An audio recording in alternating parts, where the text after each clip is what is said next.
Never judge a book by its cover. The summer that Hikaru died, number one.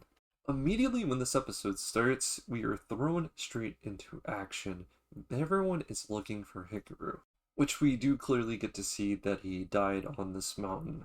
Actually, after that opening part, we get saved some time and are tucked into the future. This is after the fact that Hikaru was missing on the mountain and he randomly reappeared. Two friends, Hishuki and Hikaru, are enjoying ice cream together and talking.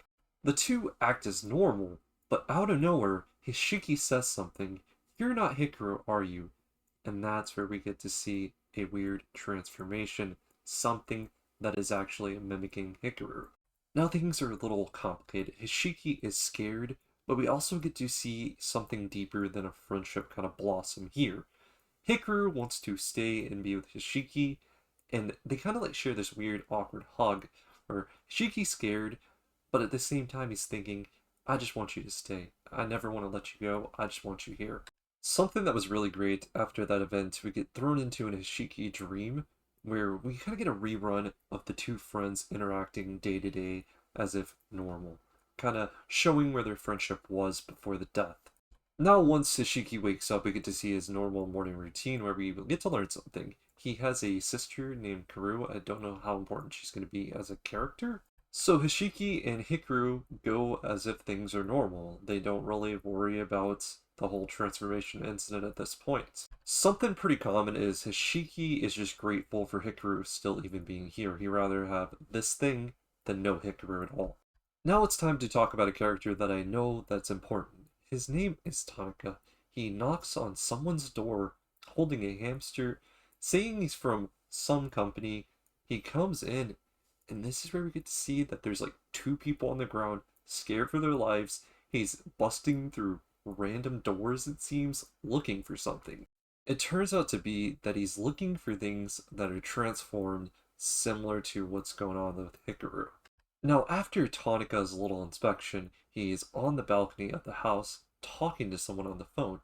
It is a lady, and we get to kind of understand that this company is phony of some sort.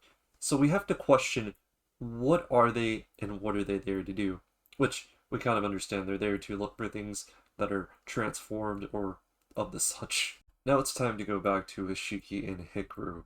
So, Hikaru, the new cloned version, is exploring things for the very first time, even though in the memory it already has it stored since it took over his memory.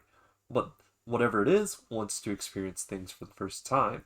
As Hikaru is exploring these new things, some very strange things happen, making us question, what is this thing? A cat hisses at Hikaru and runs away. We also see a moment while Hikaru is on the bike of Ashiki that a lady kind of notices him, but gets scared like seeing a ghost and starts sweating. Finally, Hishiki is starting to question what Hikaru is. What has took over? It's asking questions about what things are. Whenever it's exploring new things, it's getting overly excited, even though it's already in the memory bank. All at once, Hishiki's mind turns to red, thinking about all the questions about Hiroko, till eventually a mental tear hits him and he snaps back to the reality that he wants to keep Hiroko here for good. Ishiki and Hiroko continue to talk like normal, when out of nowhere this crazy lady goes on and starts yelling about some mountain and goes back into her house. Now that's when the two start heading home and the sun is setting. That's where Yoshiki asks, is Hikaru actually dead? And now we get to learn more about this thing. So, apparently Hikaru was not killed by whatever it is. Instead, he was found on the ground, and this thing was motionless whenever it found him. The two end up making it in front of Hishiki's house. This is where Hishiki asks, "Do you like me?" to Hikaru, and Hikaru responds with, "I like you a lot." Hishiki is sort of shocked because Hikaru never said that to him. He starts crying, and as he's going inside, he says something. He says, "Never leave me again." Okay, things just get kind of crazy. Hishiki's asleep, and we're seeing this like weird nightmare of the old lady, the old crazy one, who's having her house getting broken into by something that's transformed. It keeps asking to come in and make a delivery, when all at once it comes inside and kills her. Ishiki being in bed tells Hikaru goodnight, and we see police sirens all going off, and they're outside the old lady's house.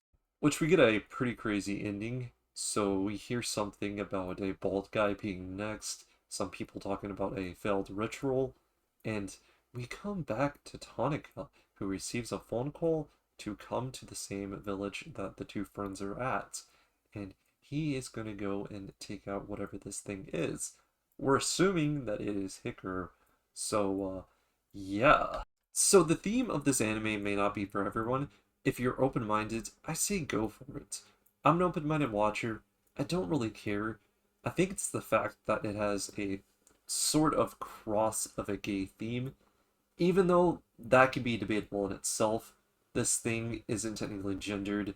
It's took over and transformed into someone's body. So I'll leave it at that.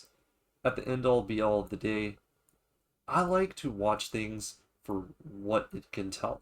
I like the story that's going on here. I like the theme of a monster taking over a familiar friend. That's it. That's really it. Well, what I gotta say about it.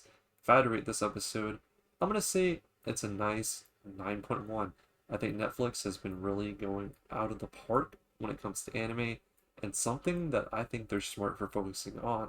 Tell me what your guys' thoughts are on the summer that Hikaru died, episode 1. Hope you stay safe. Until next time, peace out.